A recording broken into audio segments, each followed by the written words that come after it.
तो वो कर रहा है। पिछले साल उसकी घरवाली मर गई, इस साल वो भी मर गया। अभी तक चल रहा था, पर आगे अब ये सोच रहे होगा, पर क्या होगा, कमाने वाला कोई भी नहीं है। अच्छा, आप कितने दिन हुए पापा, आपको पता है कि आपके पापा अब नहीं रहे? नहीं। देखिएगा, ये वो मासूम है जिनको एहसास तक नहीं है कि इसकी दुनिया से क्या उजड़ गया। देखूंगी मैं अपने बच्चों को, अच्छी परवरिश करूंगी, चाहे सरकार मदद करे या ना करे, मैं अपने बच्चों को देख। अक्सर आपने देखा होगा कि जब जीवन में दुखों का पहाड़ टूट पड़ता है तो सब जगह से एक साथ टूट पड़ता है। नमस्कार, प्रणाम, मैं मंजीत सिंह और आप देख रहे हैं लोकार्पण। इस वक्त मैं मौजूद हूँ उत्तराखंड के रुद्रप्रयाग जनपद के फाटा रवि गांव नामक जगह पे। दरअसल मैं इस परिवार में इसलिए पहुंचा हूँ क्योंकि लोकार्पण की हमेशा से कोशिश रहती है कि ऐसे लोगों की मदद की जाए, ऐसे लोगों के लिए मदद की गुहार लगाई जाए जिनको एक्चुअल में ज़रूरत है मदद की।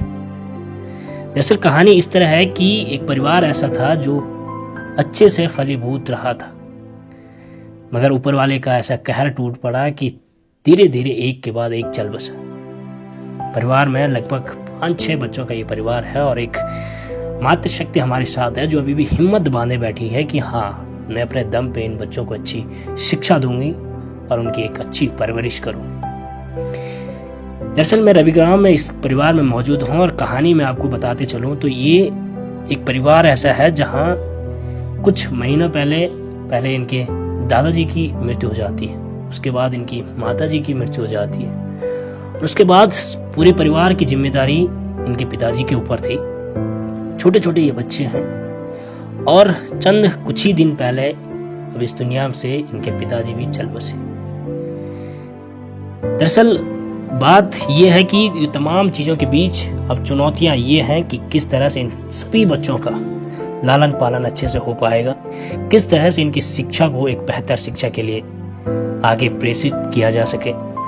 हमारे साथ वो तमाम मातृशक्ति भी मौजूद है, वो छोटे बच्चे भी मौजूद हैं। अभी कुछ ही दिन पहले 13वीं हुई थी इनके पिताजी की।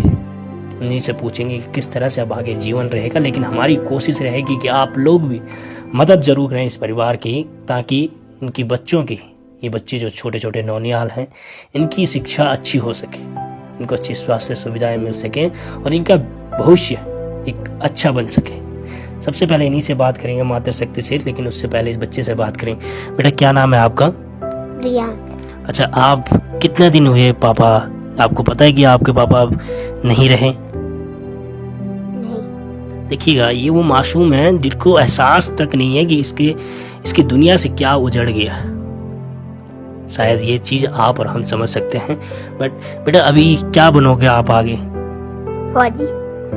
देखिएगा, ये फौजी बनना चाहता है, लेकिन आर्थिक स्थिति इतनी वो हो चुकी है कि शायद वहाँ तक पहुँचना शायद बहुत मुश्किल रहेगा। अगर आप और हम मदद करें तो निश्चित रूप से ये सपनों की उड़ान हकीकत में बन सकती है।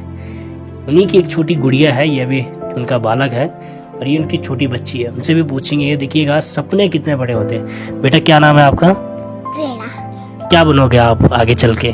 टीचर। देखिएगा, ये टीचर बनके एक अच्छे समाज का निर्माण करने की एक सपना देख रहे हैं और वहाँ तक कैसे पहुँचेंगे। अगर आप और हम मदद करेंगे तो निश्चित रूप से वहाँ तक ये बच्ची पहुँच सकती है। साथ में वो सारे बच्चे हैं, शायद उनसे भी बात करेंगे, लेकिन साथ में हमारी मातृशक्ति है जो अभी भी ये तमाम परिवार को एक मुट्ठी के अंदर समेटे हुए हैं और उनके हिम्मत दे रही हैं कि आगे सब कुछ ठीक होगा। सबसे पहले तो निश्चित रूप से बहुत मुश्किल हो रहा होगा ये पल, बहुत दुखी का ये समय है। कैसे आगे जीवन चलेगा? देखूंगी मैं अपने बच्चों को, अच्छी परवरिश करूंगी, चाहे सरकार मदद करे या ना करे, मैं अपने बच्चों को देख सकूं। पूरी हिम्मत के साथ आप देखिएगा, अक्सर हमारे पहाड़ों में वो तमाम मातृशक्ति वो होती है जो हर दम अपने परिवार के लिए लड़ती रहती है और जूझती रहती है, और आगे भी वो हिम्मत है कि किस तरह से इस पूरे परिवार को आगे लेके चलेंगे। अच्छा, आपकी क्या गुहार है सरकार से या कुछ उन संस्थाओं से जो इस तरह के परिवारों की मदद करते हैं? मेरी सरकार से ये वो है कि मेरे बच्चों को थोड़ा सा मदद कर ले, इन बच्चों को पढ़ाने की जिम्मेदारी या खाने पीने की भी जो आप लोगों को हो सके। अच्छा, जो इससे पहले मैं देख रहा था, सुना भी मैंने, कई लोगों से बात भी करी कि जो बड़े वाले भाई साहब हैं, यानी आपके जो हस्बैंड हैं, वो भी अक्सर बीमार ही रहते हैं, कुछ काम कर नहीं पाते हैं। जब भी थोड़ा सा घर से बाहर काम के लिए करने जाओ तो वापस बीमार होकर फिर घर में लौटना पड़ता है, दवाइयाँ चलती रहती हैं कंटिन्यू। वो तो शायद पहले ही नहीं कर पाते हैं। एक जो उनसे छोटे, उनके जो छोटे भाई थे, वही अभी तक परिवार का लालन पालन कर रहे थे। लेकिन अब कैसे रहेगा आगे? अब पता नहीं, उस भगवान पे है मुझे विश्वास। अच्छा, कैसे हुआ था ये सब? अब पता नहीं, अचानक ही ऐसे हार्ट अटैक आ गया मेरे दीवार को। उम्र क्या रही होगी अभी? 44 साल।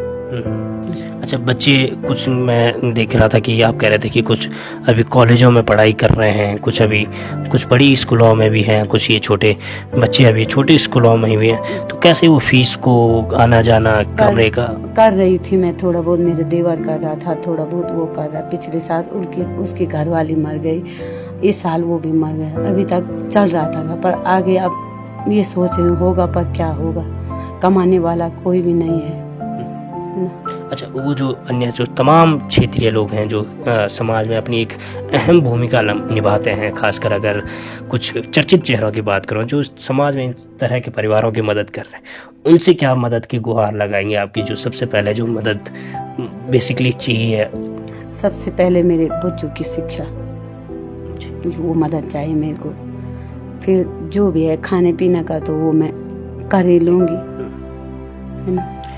तो देखिए, क्या वो कुछ ज़्यादा बोल नहीं पा रहे हैं क्योंकि अभी कुछ ही दिन हुए हैं, और हमारी कोशिश है कि अगर आप ये वीडियो देख रहे हैं तो आप जितना कुछ हो सके आप अपनी तरफ से अपनी क्षमता के अनुसार मदद ज़रूर करिएगा। ये इसी कोशिश के साथ हम इस खबर को दिखाने की कोशिश। तो ये गूगल पे भी है आपका? गूगल पे वगैरह चलाया? वो यही है मेरा गूगल पे वाला नंबर। अच्छा, तो उसके बाद ये वीडियो में हम आपको अकाउंट नंबर की डिटेल भी आपको शेयर करेंगे, साथ में जो गूगल पे ये चलाते हैं उसका QR कोड भी हम आपको साझा करेंगे। तो आप से जितनी हो पाए आप ये परिवार की मदद ज़रूर करिएगा और आप इन बच्चों के भविष्य के लिए मदद करेंगे। तो चलिए, इन तमाम मुद्दों के साथ आप देखते रहिए लोकार्पण। नमस्कार।